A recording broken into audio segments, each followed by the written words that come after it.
Moi, mon métier, c'est centonnier. Un centonnier, c'est comme un boulanger. Mais au lieu de mélanger l'eau avec la farine, il la mélange avec l'argile. Et au lieu de faire des pains, des tresses ou des gâteaux, il fait de petits personnages tout colorés qu'on appelle les santons. Les petits saints, si vous voulez. Quoique, vous le verrez, les santons ne sont pas des anges. Ce beau métier de centonnier, je l'ai appris de mon grand-père. Avec lui, j'ai d'abord compris qu'il fallait bien observer. Parce qu'un santon, ça ne s'invente pas, mais alors pas du tout. Pour faire un bohémien, un maire ou un curé, mon grand-père cherchait le modèle dans le pays. Le boulanger, c'était celui d'Aubagne. Le curé, celui de Castelet. La poissonnière venait des Baux, l'instituteur de Saint-Rémy. Bref, si vous aviez voulu les rencontrer, les santons de mon grand-père, il vous aurait suffi de faire le tour de la Montagnette et de Beaucaire à Cavaillon. Vous les auriez tous reconnus. Et chaque année avant Noël, les gens venaient chez mon papé et ils lui disaient « Frédéric, il me faudrait un bohémien ou un tambour ou un berger. » Et mon papé le leur faisait. Tout ça, c'était avant. Parce qu'aujourd'hui, les santons, on en trouve partout, même dans les supermarchés ou dans les relais d'autoroute. C'est dommage car bien souvent, on les achète entre un sac de lavande et une bouteille de gigondas parce qu'ils sont jolis. Et pourtant, l'autre jour, un touriste m'a dit « Vous ne pourriez pas m'expliquer d'où ils viennent, les santons ?» Ah, ça, j'ai répondu, ça, c'est une longue histoire. Mais si vous avez un peu de patience, je veux bien vous raconter. L'histoire commence un soir d'hiver sur les collines du Luberon. C'est là que les bergers conduisent leurs troupeaux. Et cette nuit-là, à l'heure où tout s'endort, on entend tout à coup dans le ciel une musique merveilleuse.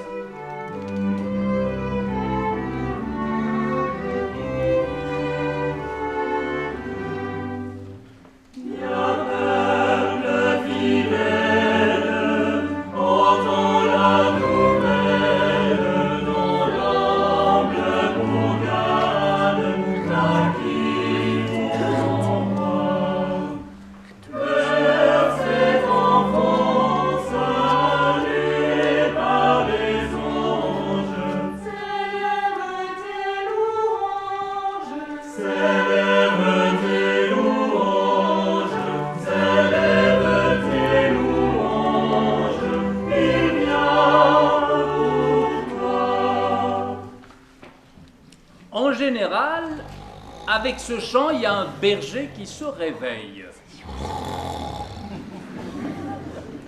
Ce soir, ça paraît difficile. On va lui accorder un deuxième couplet.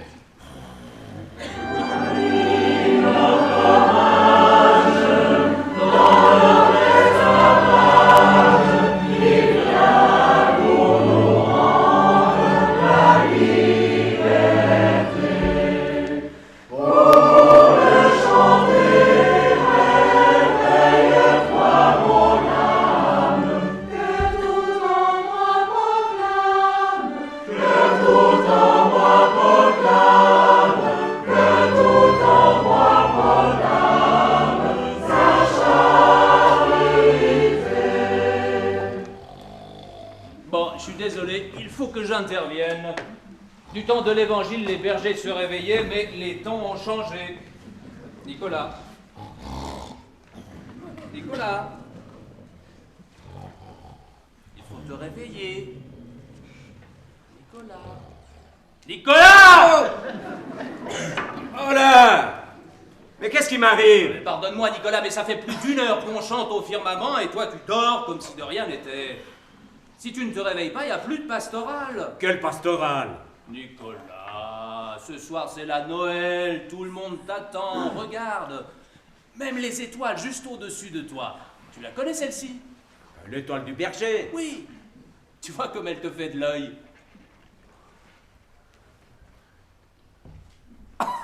Ah bah c'est vrai. Maintenant, écoute bien l'ange qui est là-haut. Tu vois celui qui a des ailes d'or. D'accord.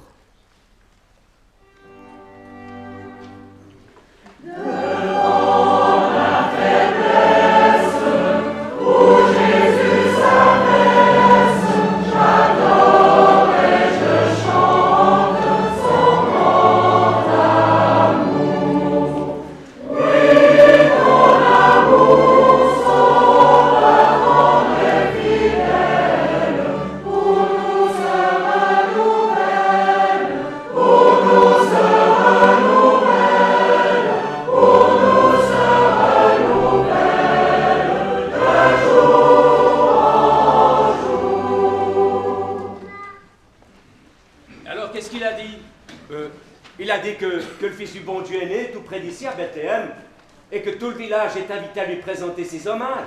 Eh ben, qu'est-ce que tu attends? J'attends rien, mais qu'est-ce que je dois faire? Tu descends au village, tu réveilles les habitants et tu les invites à se mettre en chemin. Oh. Mais s'ils me posent des questions... Et tu leur montres l'étoile. Ah ouais.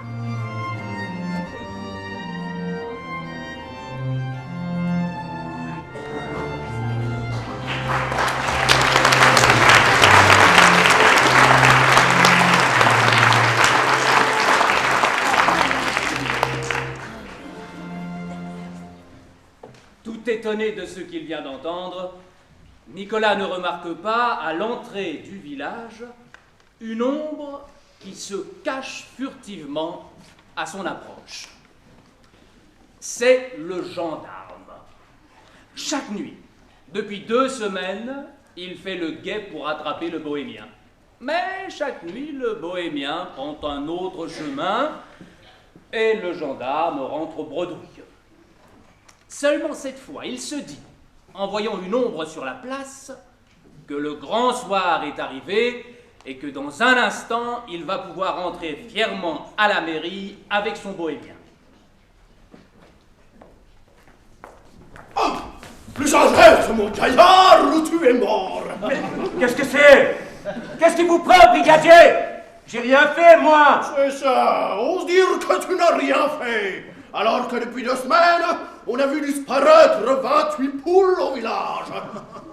C'était le renard, peut-être? Non, monsieur, c'était le bohémien. Peut-être le bohémien, Il mais... n'y a pas de mais. Allez, suis-moi. Puisque je vous dis que vous faites erreur. Je n'entends rien. Je ne suis pas le bohémien. T'es pas le bohémien? Non. Mais qui tu es alors? Nicolas. Berger. Oh là là. Moi qui t'ai pris pour un voleur. Mais, si je me suis trompé, c'est qu'il y avait quoi? D'abord, tu te promènes nocturnement. Comme un voleur. Ensuite, je suis fatigué. À force de passer mes nuits en embuscade, je me suis endormi et j'ai fait un rêve. C'était quoi ce rêve? Oh, pas grand-chose, tu vas rire. Je rêvais que le ciel se remplissait de musique et de lumière, et que les étoiles dansaient la farandole. C'était pas un rêve. Mais si. Mais non. Moi aussi, j'ai vu le ciel tout éclairé et les étoiles danser. Ah aussi? Je dormais avec mes brebis comme d'habitude. Tout à coup, j'entends une musique extraordinaire. Je me lève. Je vois tout plein d'anges autour de moi. Vous savez pourquoi? Non. Parce que cette nuit, à Bethléem, bon Dieu a fait naître son fils. Comme je vous le dis, dans une étape tout près d'ici. Et tout le village est invité à lui rendre visite. C'est pour ça que je suis descendu. Écoute, Nicolas! Je suis désolé de t'avoir pris pour un bohémien, mais maintenant je vais t'aider. S'il faut réveiller tout le village, croisons mon expérience. Il y a intérêt à ne pas mettre les deux souliers dans le même pied. Hein? Tu as compris, quoi? Faisons deux groupes. Moi, je vais à l'auberge et toi, chez le pasteur. Question? Pas de question. Exécution. Et sans en dire davantage, le brigadier entre à l'auberge, laissant notre berger tout seul avec une mission délicate. Le pasteur, il ne le connaît pas. Ah, c'est normal, après tout, l'été, il est sur la montagne, alors il ne se voit pas. Et puis l'hiver,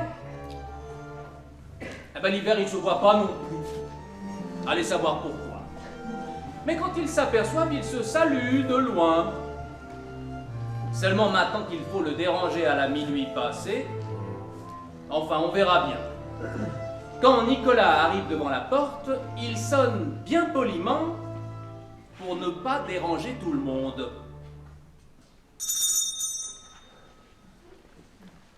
Qu'est-ce que c'est? C'est Nicolas, monsieur le pasteur. Excusez-moi de vous déranger, mais je dois... Excuse pas, un pasteur c'est fait pour être dérangé. Qu'est-ce que je peux faire pour toi? J'ai besoin d'un conseil. Je t'écoute. Eh ben voilà. Cette nuit, bon Dieu a fait un miracle. Vous êtes au courant, je pense. Tu sais, Nicolas, pour qui regarde bien, Dieu fait chaque jour des miracles. Ah, peut-être oui, quelques petits, mais cette nuit, c'était un gros, un grand, un formidable. Vous avez entendu la musique tout à l'heure? Non. C'est pas possible, il y en avait partout. Si vous ne dormiez pas, vous avez dû entendre. Ah, je ne dormais pas, je t'assure. Ah, je préparais ma prédication pour demain. Bah, c'est dommage. Parce que cette musique, c'était superbe. Qu'est-ce qui était si beau? Les musiciens, c'était des anges. Des anges? Oui. Tu connais les anges, Nicolas? Ben, ouais, pas aussi bien que vous, c'est sûr. Mais je sais bien qu'un ange, c'est quelqu'un de très beau, de très grand, qui porte une robe blanche et un collier de pierres précieuses. Ah, et aussi qu'il a 2 grandes ailes dorées pour pouvoir voler dans le ciel. Mais qui t'a raconté ça? Ma grand-mère. C'est faux? Faux n'est peut-être pas le mot, mais cette image d'Épinal ne correspond pas à ce que la Bible nous dit des anges. Qu'est-ce qu'elle dit, la Bible? Eh bien, pour les exégètes... C'est quoi, les gégettes? Non, les exégètes. Ce sont des gens qui font de longues études pour comprendre le sens profond des textes bibliques. En travaillant le grec et l'hébreu, tu saisis? Ben, disons que... Eh bien, les exégètes ont montré que les anges sont des messagers, tout simplement.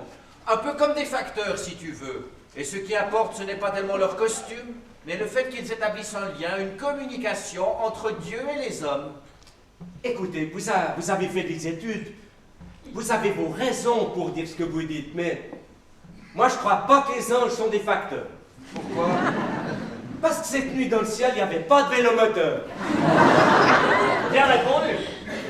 Monsieur l'instituteur, je ne vous ai rien demandé. Ah, je vous crois volontiers. Le jour où vous me demanderez quelque chose, il fera plus chaud qu'aujourd'hui. Mais je ne vois pas par quel plaisir pervers vous fracassez la délicieuse image que Nicolas se fait des anges. En quoi ça vous dérange? Ça me dérange parce que c'est faux. Lorsque dans sa dernière dictée, mon fils écrit salade avec 2 ailes et illusion avec un seul, vous le corrigez, non? Mais bien sûr que je le corrige. Mais on ne peut pas comparer la foi et l'orthographe. Je ne compare pas. Je vous dis que je vous laisse faire votre travail et j'attends en retour que vous me laissiez faire le mien. Je vous laisse, cher ami. Je vous laisse. Mais pas du tout, vous m'interrompez. Eh bien, je me tais. Continuez. Fermez votre fenêtre. Ah non, pas maintenant. Mais pourquoi? Je ne veux pas rater les anges, moi. Comme je n'ai pas de prédication à préparer pour demain, je peux les écouter.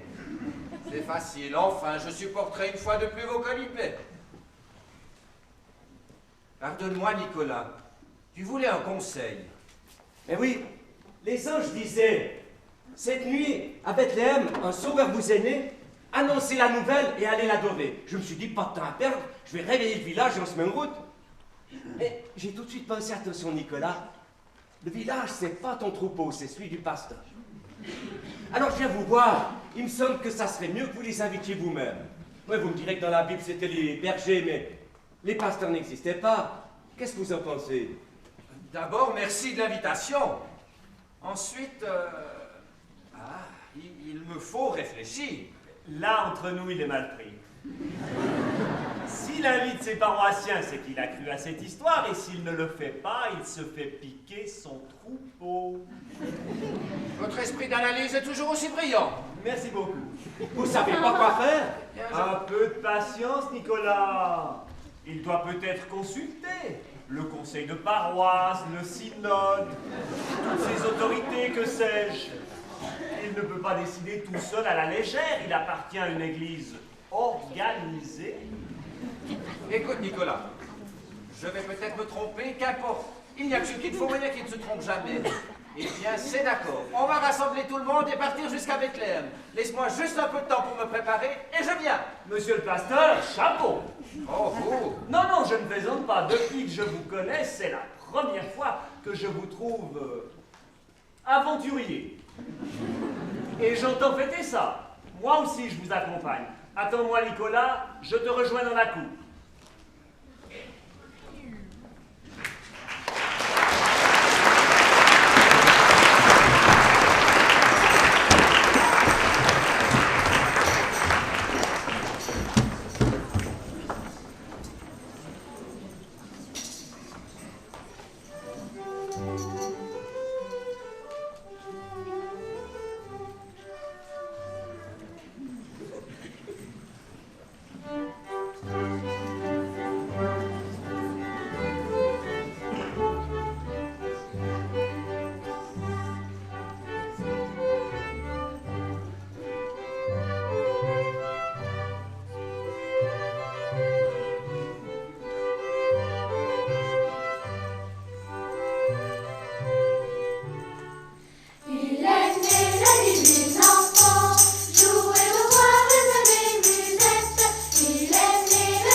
Mais pourquoi sur la terrasse? Mais on sera plus tranquille. Je ne vois pas le rapport. Ah, c'est plus Margarito, tu comprends. Elle vient d'aller dormir. Et alors? Bah, si tu me la réveilles, ça va être ma fête. Mon pauvre, je vois que les années ne l'ont pas arrangé. Hein? Pour ça, non. Qu'est-ce que tu veux? Il faudra un miracle. Tu comprends? Entre la petite demoiselle que j'ai épousée et la vieille pique d'aujourd'hui, il y a autant de différence qu'entre la Venoge et le fleuve jaune. Mais dis-moi, qu'est-ce qui te prend de débarquer si tard? Ah, ça, c'est une longue histoire. Mais d'abord, santé. Santé. Alors, voilà. Tout à l'heure, vers les 11 heures, tu n'as rien remarqué de particulier vers les 11 heures? Non. Ah, si, juste au moment où je remontais de la cave, j'ai entendu comme une espèce de musique. Mais tu ne t'es pas demandé ce que c'était? Non. Bien, tu as eu tort.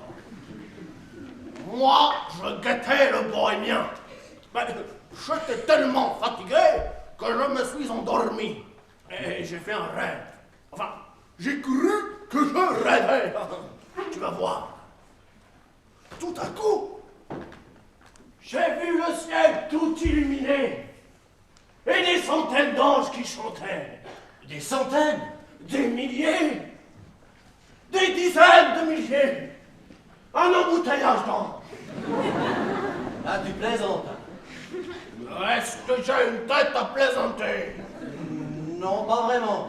Je suis assermenté, moi, monsieur. Et quand je dis qu'il y a des anges, c'est qu'il y a des anges. D'accord, mais parle moins fort, je t'en prie.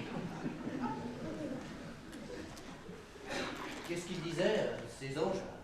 Il disait que cette nuit, le fils du bon Dieu est né à Bethléem, que tout le village est habitué à lui présenter ses hommages et patati et patata. Voilà. Il ne disait pas exactement comme ça. Il chantait « Viens peuple fidèle ». Viens, peuple fidèle. Ah oui, viens peuple fidèle. Viens peuple fidèle.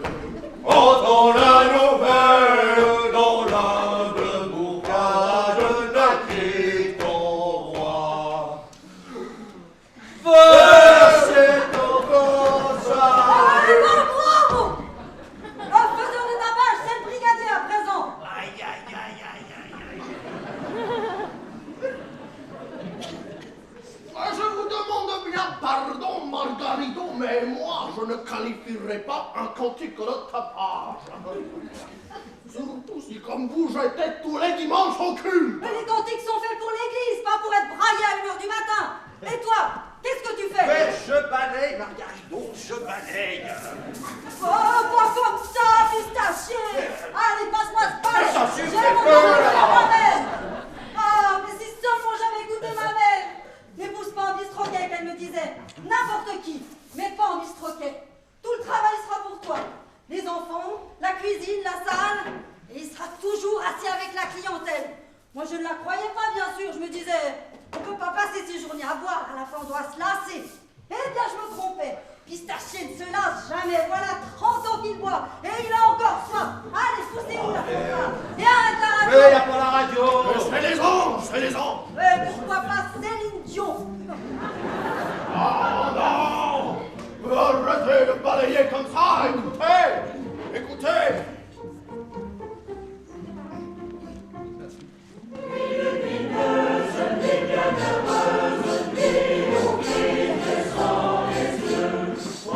Mystère, il vient sur terre, Jésus-Christ, le Fils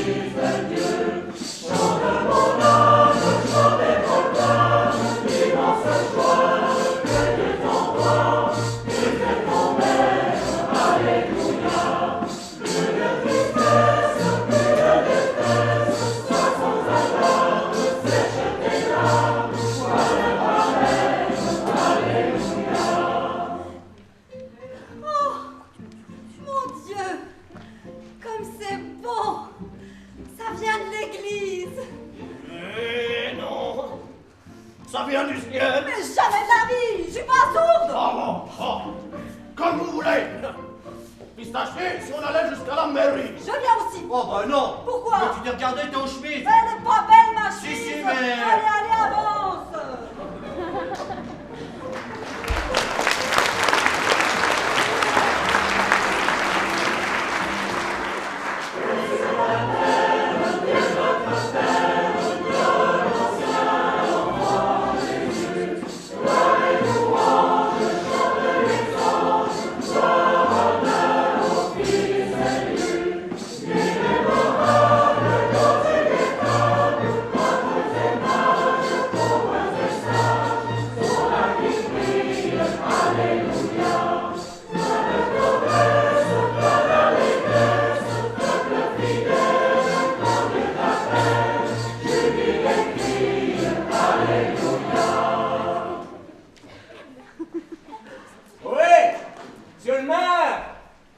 Bien qu'on soit au milieu de la nuit, la place de la mairie est animée comme en plein jour. Pendant que Nicolas et l'instituteur essayent tant bien que mal de réveiller le maire, le Ravi fait des bulles. Ah, le Ravi. Vous ne le connaissez pas encore. On l'appelle comme ça au village parce qu'il est toujours content. Il pleut, il neige, il est content. Il fait soleil, il est content aussi. On lui fait des reproches, il est content. On lui fait des compliments, il est encore content. Certains pensent qu'il est fada parce qu'il est un peu lent à comprendre. Ça les agace de répéter les choses, mais moi, je crois qu'il est poète. Ouais, monsieur le maire! Pourquoi vous criez comme ça? Vous allez le réveiller? Oh, Ravi, ça suffit. Je t'ai déjà expliqué. Ah bon? Mais qu'est-ce que vous faites ici? On a sonné, personne ne répond. Attendez! Qu'est-ce qu'il y a? Qu'est-ce que c'est? Le feu! Non, non, ne vous inquiétez pas. Oh. C'est Nicolas, Ah, quel Nicolas! le berger, celui de Guillaume. Qu'est-ce qui se passe? Il est mort? Non, non, il va très bien. Alors qu'est-ce que vous me voulez? Est-ce que vous avez entendu la musique tout à l'heure? Une musique formidable qui descendait tout doucement, comme des flocons de neige. Et tout partout dans le ciel, des anges qui chantaient. Et au milieu des anges, un ange un peu plus grand qui disait « Cette nuit, le bon Dieu a fait un miracle. Son fils est né dans une étape tout près d'ici. Allez tous l'adorer. » Mais mon pauvre Nicolas, mais ils te font marcher! Les anges n'existent pas!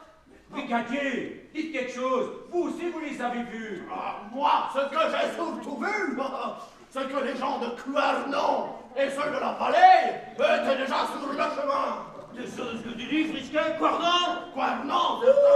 Mais dans ce cas, on y va aussi! Oh, je descends!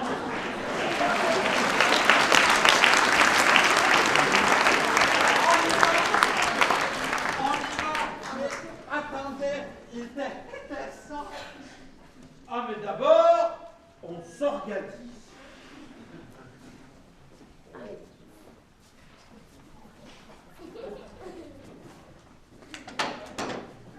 Toi, Nicolas, tu vas voir le pasteur. C'est déjà fait. Il est d'accord. Ah, parfait. Pistachier, tu vas chez le boulanger. On va quand même pas arriver là-bas les mains vides. Les mains vides. Toi, Frisquet, tu établis la liste des habitants du village, mais pour qu'on n'en perde pas en route. Et donne-moi de quoi écrire. Vous, l'instituteur, vous allez chez le tambourinaire et vous lui apporterez l'annonce que je note ici. Vous comprenez? Si je n'écris pas, je dis n'importe quoi. Et moi, monsieur le maire? Vous, pour ne pas effrayer l'enfant, tout simplement allez vous habiller. Et moi? Toi, Ravi, mais tu vas dormir, t'as vu l'heure qu'il est? Ah non, moi je viens avec, sinon je pleure. Non, c'est bon, tu viendras avec nous. Mais tu restes un tout près de moi, j'ai pas envie de te chercher dans tout Bethléem, hein. Venez avec moi, brigadier.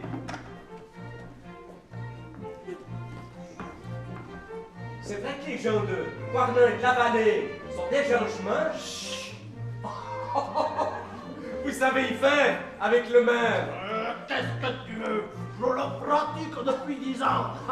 Je finis par savoir là où ça le chatouille.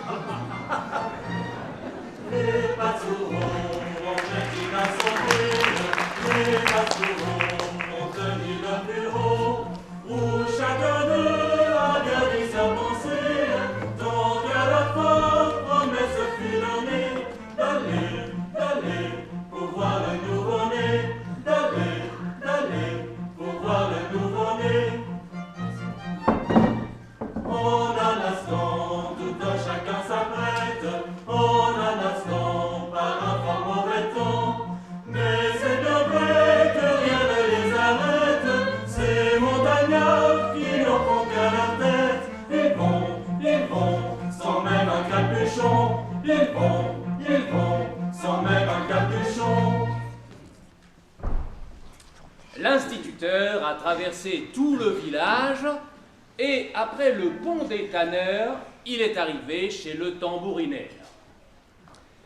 C'est une maison tout ordinaire, mais au-dessus de la sonnette, il y a une belle plaque de laiton sur laquelle on peut lire « Français Mamaille, tambour de ville ». Oui, de ville, évidemment, c'est un peu prétentieux, mais ça fait plus sérieux que tambour de village. L'instituteur sonne, personne. Une fois, deux fois, toujours personne. Alors il entre. T'es réveillé, Français? Non, je suis malade. T'as le rhume. Ouais. Eh bien, ça tombe bien, je t'ai apporté les gouttes. Non, c'est sérieux, je suis vraiment malade. J'ai comme du feu dans la poitrine et partout ailleurs de la glace. Ben, ça fait une moyenne. C'est toujours comme ça, le rhume. Oh, ça serait le deuxième en 3 semaines, j'ai peur qu'il tourne mal. On verra bien. Non. Voilà. Vous êtes marrant, vous, et si je meurs? Bah, tu mourras en état de grâce. Parce que je viens te demander une annonce pour Noël à faire immédiatement. En pleine nuit. En pleine nuit. Une annonce au tambour. Exactement. Avec les baguettes. Mais oui. Mais vous êtes fou, vous savez le bruit que ça peut faire, un tambour? Mais je le sais Non. parfaitement. Je viens te chercher pour que tu fasses de bruit. Le plus de bruit possible. Tiens. Lis cette annonce. Signé Monsieur le maire.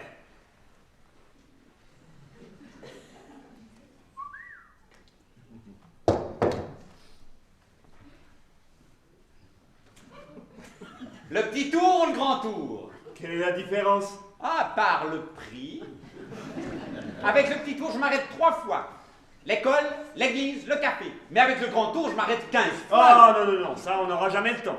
Tu connais notre maire, il ne supporte pas d'arriver le dernier. Alors va pour le petit tour. Pendant que le tambourinaire prépare sa tournée, Pistachier, le patron du café, va chez le boulanger. Ce qui l'étonne en arrivant, c'est le silence. D'habitude, à cette heure, le boulanger pétrit. Et quand Freddy pétrit, ça fait du bruit. Là, je devine votre étonnement. Freddy? Qui c'est ce Freddy? C'est pas un prénom du midi, ça. Je vais vous expliquer. Freddy, il est venu du Nord, un jour pour les vacances, et il a trouvé le pays si joli, et les demoiselles si exquises, qu'il s'est installé pour de bon. Pistachier ouvre donc la porte, et il est drôlement surpris. Qu'est-ce que tu fais? Tu pétris pas ton pain? Non, Et pourquoi? parce que T'es malade? j'ai l'air malade. Alors pourquoi tu pétris pas? Comme ça. Enfin, Freddy, il y a bien une raison. On ne s'arrête pas du jour au lendemain sans dire pourquoi. Qu'est-ce qu'on va manger, nous? Ça, Pistachier, je m'en fous. Oh là là là là là là. Tu nous fais pas une dépression, hein? Non, non. C'est beaucoup plus grave. Qu'est-ce que tu veux dire? Ma femme m'a quitté Quand? hier après-midi. Elle est partie avec un homme? Avec un homme, bien sûr, pas à la chasse au tigre. Remarque, je la comprends. Elle est partie avec un grand musclé. Un noir, un pasané, aux cheveux noirs comme du charbon. Moi, quand je me regarde, je ne suis pas tellement pasané, les cheveux sont plus très noirs. Écoute, Freddy, c'est pas rester couché dans ton pétrin que tu vas faire rentrer ta femme. Moi, je venais te demander de la fougasse. Mais il me la faut pour cette nuit. Parce que cette nuit, le bon Dieu a fait un grand miracle. Il a fait naître son fils dans une étable à 2 pas de chez nous.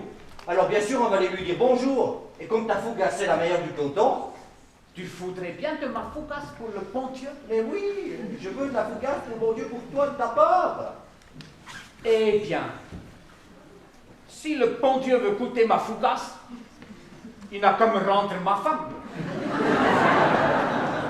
Là, t'es pas raisonnable. D'abord, c'est pas avec le bon Dieu qu'elle est partie, ta femme. Ensuite, tu connais le proverbe. Quel prophète?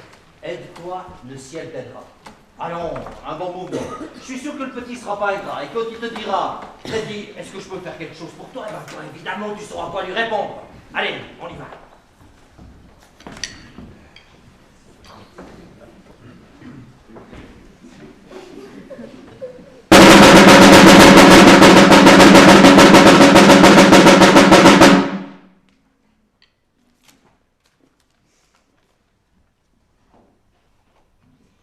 Avis à la population.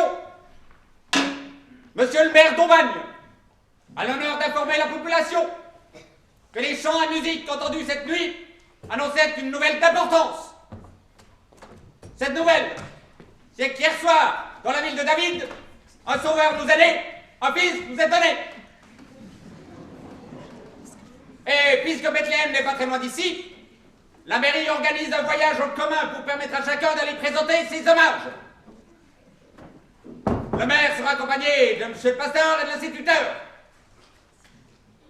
Ceux qui souhaitent participer à ce voyage sont priés de se rassembler dans l'heure sur la terrasse de Pistachier. Un vin d'honneur leur sera servi en attendant le moment du départ. Dans la mesure de ses moyens, chacun est invité à apporter au nouveau-né quelques produits de la région. Et c'est signé Godard, mairie d'Aubagne. À l'annonce du tambourinaire, tout le village s'est réveillé et s'apprête à partir. Le pasteur sort de sa cure un peu inquiet tout de même. Si c'était vrai ce que raconte Nicolas et que tout à l'heure il se retrouve entre Joseph et Marie, ça lui ferait un sacré coup.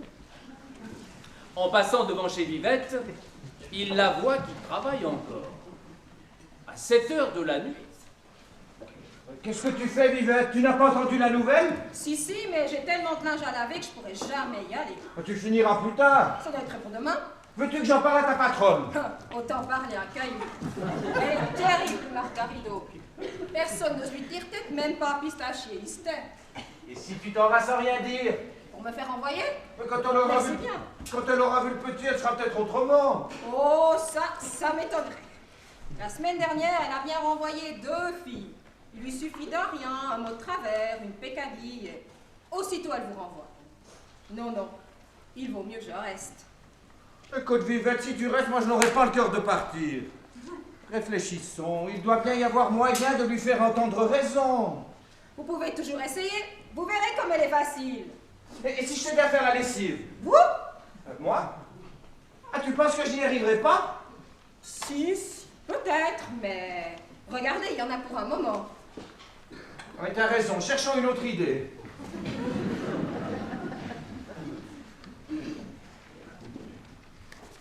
Je crois que j'ai trouvé. Je m'en vais dire à ta patronne que je t'ai demandé de m'aider. C'est un mensonge. Peut-être pas si tu m'aidais vraiment. Vous aidez à faire quoi? Eh bien, apporter ces cartons, tiens. Tu vois bien, seul je n'y arriverai pas. T'es d'accord? Ah ça oui.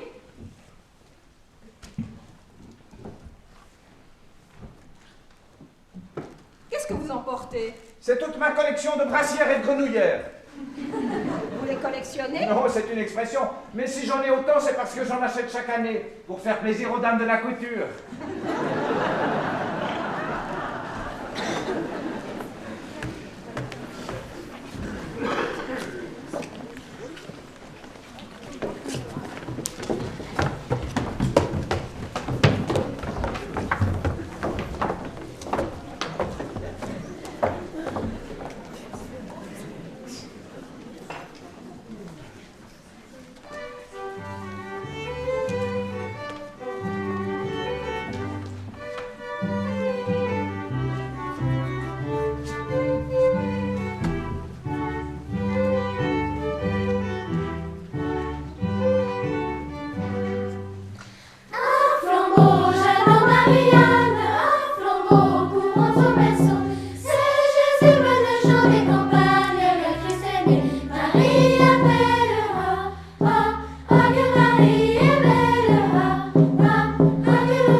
J'ai peu de choses à dire. Vos paroissiens sont des jaloux, c'est tout. Ils n'ont rien d'autre à apporter que des gâteaux, de l'huile, des olives ou du pain. Alors évidemment, quand je me ramène avec mes langoustes, ça fait plus riche et ça les agace. Mais pas du tout, madame. Je voudrais bien savoir pourquoi ça fait plus riche d'apporter des langoustes. J'apporte une couverture de laine, la plus pure et la plus blanche. Si vous permettez, pour un bébé, ça me semble bien. Allons. C'est un débat sans fin et surtout sans importance. Que chacune fasse au mieux en son âme et conscience.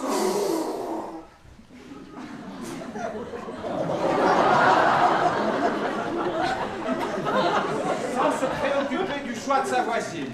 Pardon, monsieur le pasteur, mais c'est pas si simple. Et pourquoi je vous prie? Parce que dans nos cadeaux, c'est tout l'honneur de la paroisse qui se cache. Vous admettrez qu'un nouveau-né a besoin de sa mère. Évidemment. Alors je vous assure que si la Sainte Vierge goûtait à ses langoustes, le petit serait orphelin. C'est grave ce que vous dites. C'est grave, mais c'est frais. Voilà au moins 10 jours qu'elles n'ont pas vu la mer. Dans ce cas, alors... Mais comment dans ce cas? Elle n'y connaît rien aux poissons. Elle les achète au supermarché en barquettes surgelées. Il lui suffit de crier pour que vous le croyez.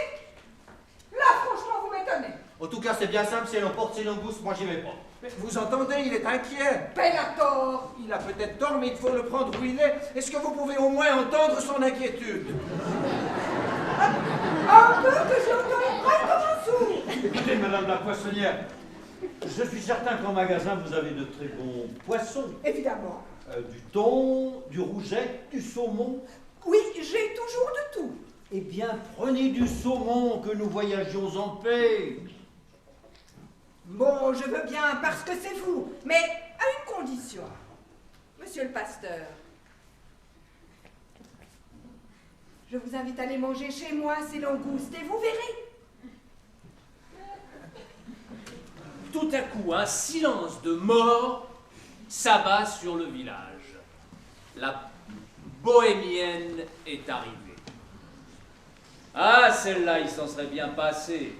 Au village, ils ne l'aiment pas, elle et toute sa famille d'ailleurs. Et chaque fois qu'on cherche une raison à un malheur, crac, on tombe sur les bohémiens. Une poule a disparu, c'est les bohémiens. Un volet arraché, encore les bohémiens. La fontaine est à sec, toujours les bohémiens. C'est assez pratique en un sens. C'est rassurant. Ça permet d'expliquer les choses.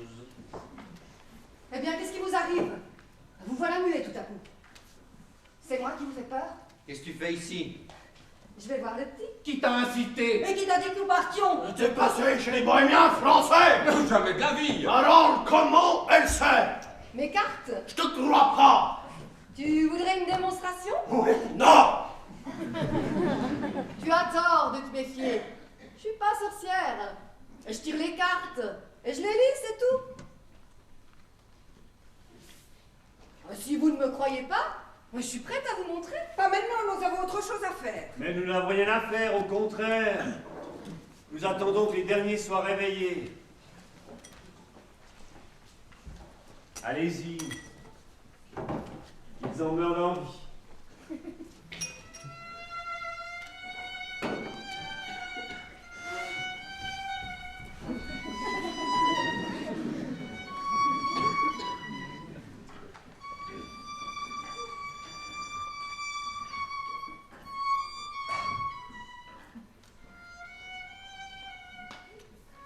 Je vois une cabane.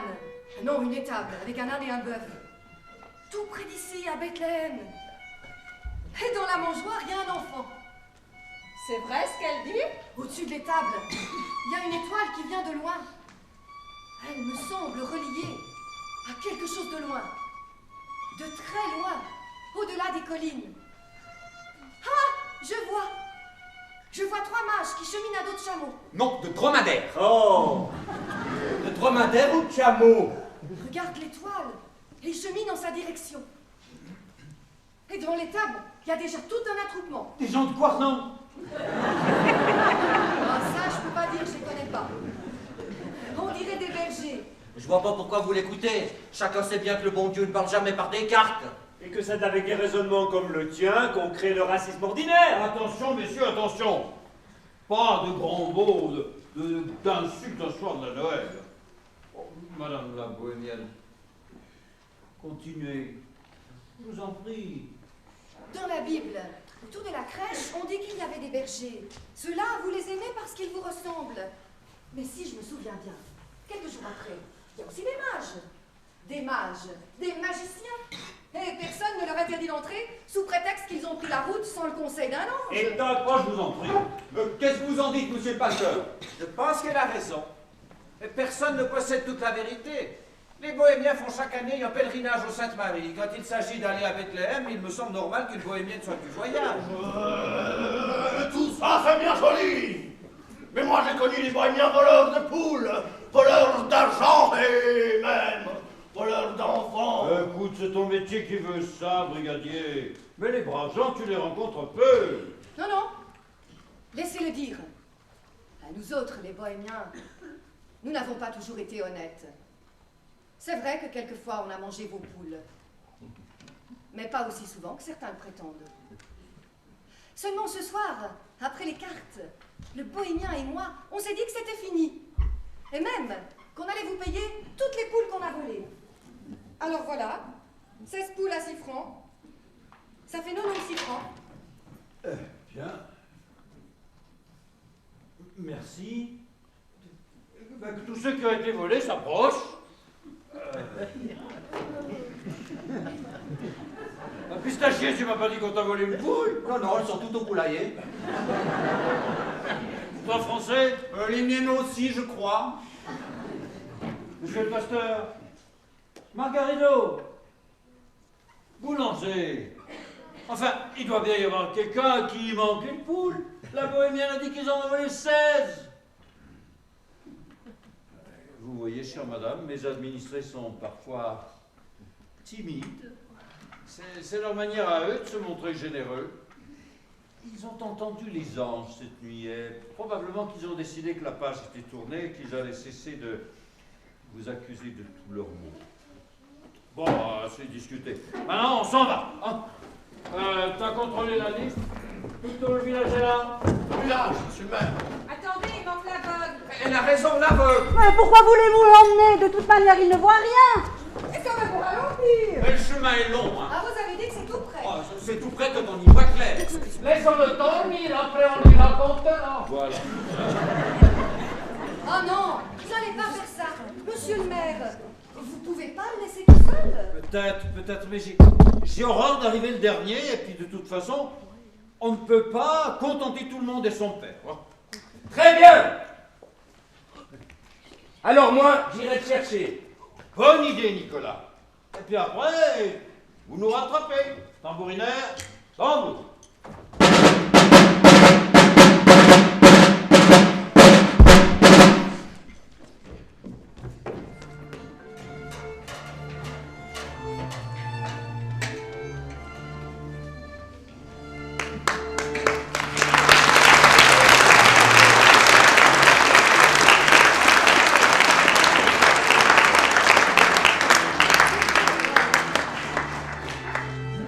Pendant que le village se met en route, Nicolas va donc chez l'aveugle.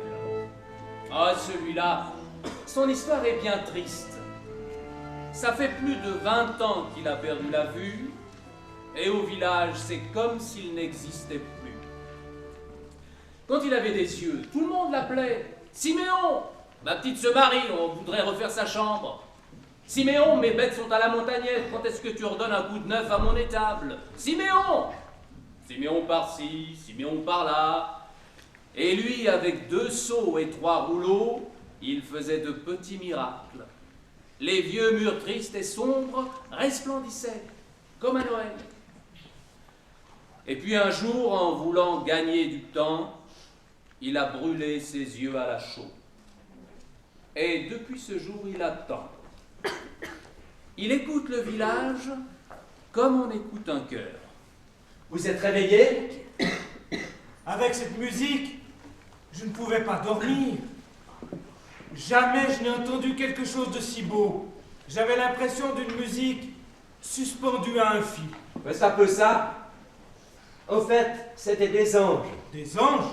Eh oui, cette nuit, dans une étable à 2 pas de chez nous, un sauveur nous est né. Le Fils de Dieu est né.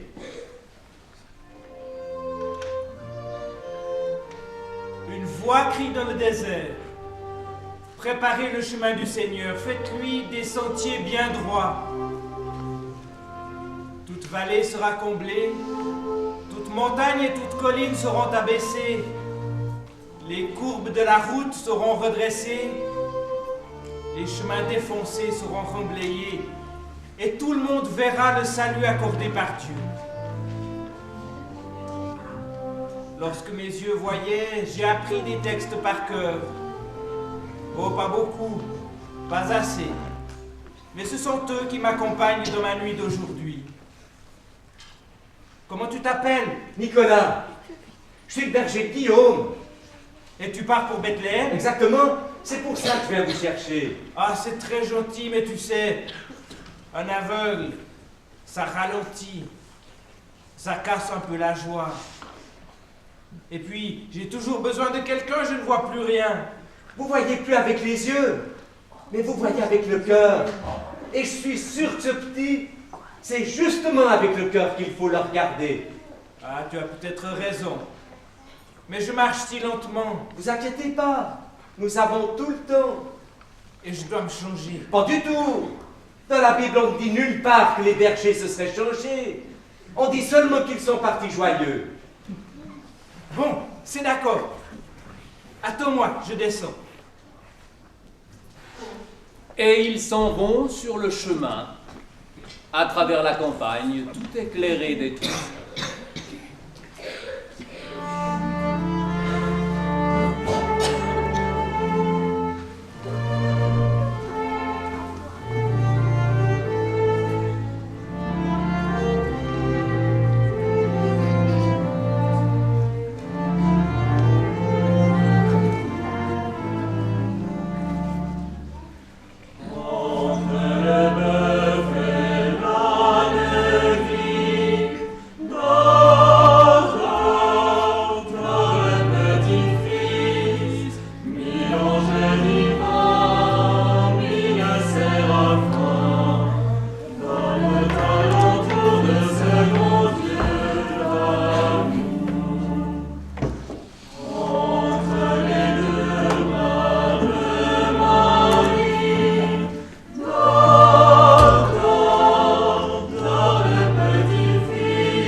Pendant que le village poursuit sa route, un petit peu plus loin, juste derrière les collines, l'étable de Bethléem semble dormir encore. C'est une étable semblable à toutes les autres, avec une porte à 2 battants qui s'ouvre sur la rue. Dans un berceau improvisé, le petit a de la peine à s'endormir. Alors, Marie lui chante une chanson. Entre le bœuf et l'âne gris, dort le petit fils, ni l'ange divin, ni le séraphin, volent alentour de ce grand Dieu d'amour.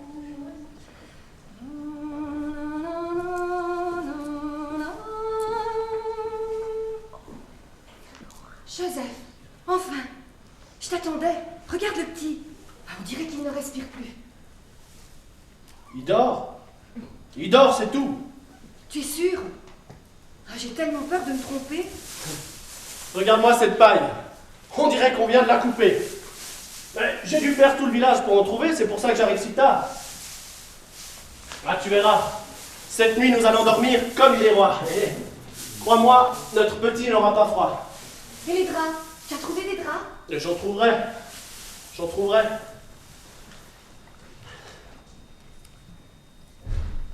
Il a faim, on dirait. Oh, je viens juste de lui donner. Peut-être qu'on devrait l'amuser. C'est pas drôle de se retrouver d'une seconde à l'autre tout nu dans la paille. On devrait le faire rire un peu, non? Peut-être, mais avec quoi? Ah, nous n'avons rien.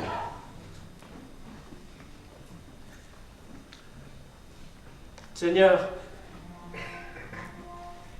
je ne suis qu'un pauvre homme et tu m'en fais voir de toutes les couleurs. Remarque, je ne me plains pas. Tu me dis d'aller. Je vais. Je ne cherche pas à comprendre. Je sais que tu me tiens la main. J'ai confiance. J'obéis. Je le garderai bien, ton fils, tu verras. Je le soignerai, je l'élèverai. Il te fera honneur. C'est beau ce que tu dis, Joseph. Ah oui? Je sais pas pourquoi, ça m'est venu comme ça. Mais où vas-tu? Je cherchais des draps, je retourne à l'auberge. C'est la seule maison où la lumière est allumée. Oh, tu as bien du courage. Moi, après ce qu'il nous a dit tout à l'heure, j'oserais plus jamais frapper à sa porte. Tout à l'heure, on lui demandait de la place pour dormir. Il a eu peur de nous, c'est normal. Nous ressemblons à des bohémiens. Et on a toujours peur de ce qui est différent.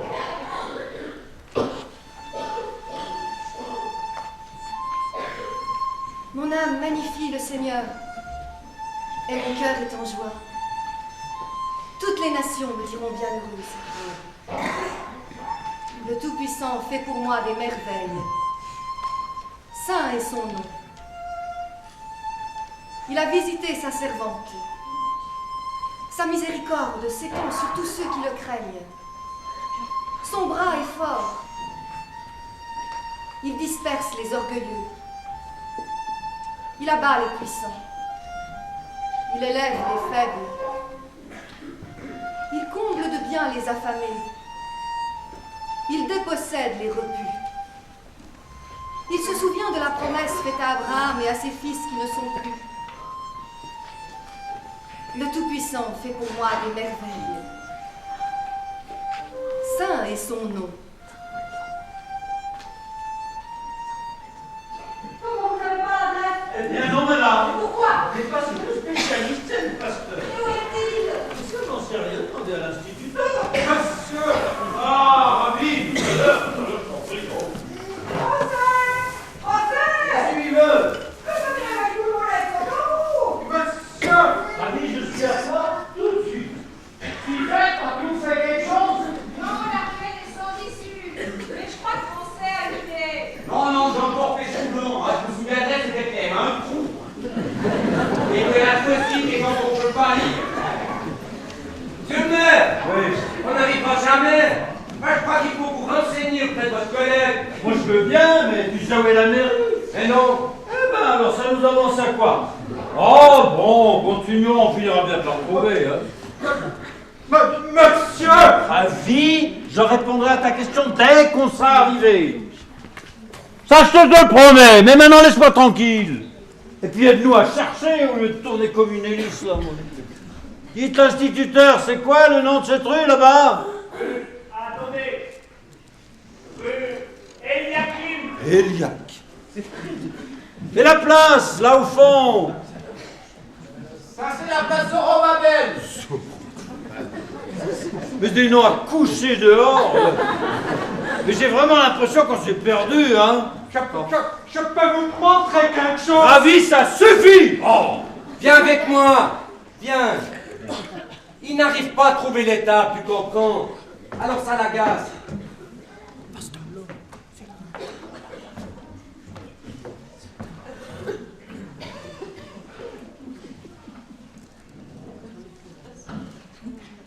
Qu'est-ce que tu veux lui montrer?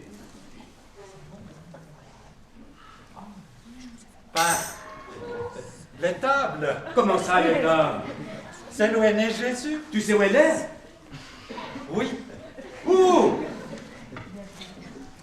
Derrière nous.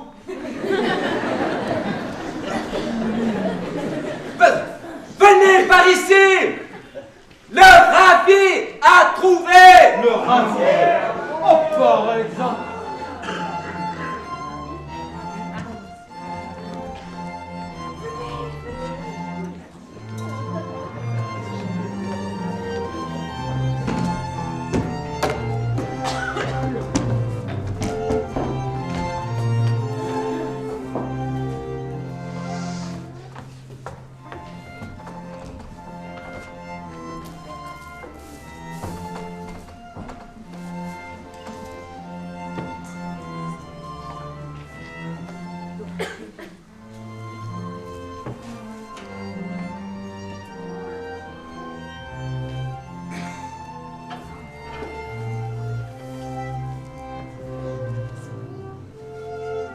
Seigneur Jésus, je me présente devant toi avec mes paroissiens. J'avoue que je n'étais pas le premier à écouter le chant des anges. Qu'importe, et que demeure en moi toujours ce feu et cette joie qui m'habitent aujourd'hui. Sainte Vierge, voici de la foucasse. Aux olives, aux anchois et au miel. C'est un peu lourd pour le petit. Mais pour vous et pour le papa, je crois bien que ça conviendra. Voici un livre sur Aubagne. Son église, ses remparts, la maison natale de Pagnol, juste derrière l'école, près de la mairie. Oh, si vous passez dans la région, vous y serez bien accueillis. Je n'aime que deux choses au monde, mon tambour et mes galoubets. Le tambour, c'est volumineux, ça fait un peu beaucoup de bruit. Je vous offre un galoubet. Vous verrez que quand je joue très doucement, c'est joli pour endormir les petits. Mais je ne sais pas jouer. Oh, mais ce n'est pas difficile. Plus vous bouchez les trous, plus le son devient grave. Plus vous les ouvrez, plus il devient léger.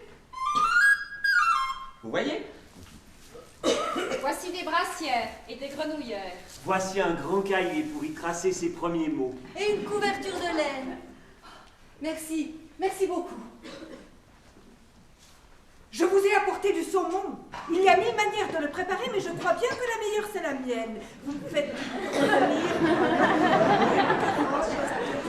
Non, non, non, pas toute la recette. Il faut que chacun ait son tour. Siméon, ne reste pas derrière. Approche-toi. Approche-toi, Siméon. Oh, regardez! Vous avez vu comme le petit lui a tendu les bras? La terre de Camargue et le désert de Croix se réjouissent. Leurs cailloux sautent d'allégresse et se couvrent de narcisses. Les rochers des Beaux crient de joie. Seigneur, je te rends grâce. Ta promesse est réalisée. Car maintenant, j'ai vu ton salut. Mais comment peux-tu dire ça parce que tu es aveugle?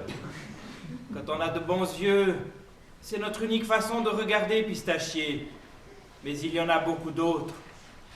Moi, j'ai rien apporté. Mais si vous permettez, j'aimerais bien danser. Oh oui, Une fête sans farandole, c'est pas vraiment une fête, Margarido. Vous êtes d'accord de conduire la farandole?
tellement gâtés. Ah, mais l'enfant est un peu fatigué. Je crois qu'il faut nous séparer. Vous avez tout à fait raison, madame, d'autant plus que certains d'entre nous ont encore du travail ce soir, n'est-ce pas, monsieur le pasteur? Ma prédication? Oh, je n'en ferai pas demain. Ma prédication, c'est vous et votre voyage. Eh ben, va pour la prédication, mais pour ce qui est du pain, Freddy, il va falloir pétrir. Hein. Attendez. Avant de vous laisser partir, à notre tour, nous aimerions vous offrir quelque chose. Qu'est-ce qui vous ferait plaisir? Je sais pas si j'ose dire. C'est un peu bête. Mais non, pourquoi hésites-tu, berger? Ce qui me ferait le plus plaisir, c'est de rester toujours ici. De ne plus remonter sur les collines tout seul, avec mes moutons, mais d'être là tous ensemble dans cette étable. Avec vous et avec le petit. Moi aussi. Moi aussi. Oh, je vous comprends bien. Et je crois que j'ai une idée. Je vais demander à Dieu de faire de vous des santons. Et chaque année à la Noël, vous serez là à nos côtés. Allons, bravo. On va fêter ça. Un roulement de tambour, monsieur le maire. Jamais de la vie, mais 3 notes de Galoubet, si tu veux.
Lorsque la musique est terminée, tous les villageois restent là, parfaitement immobiles.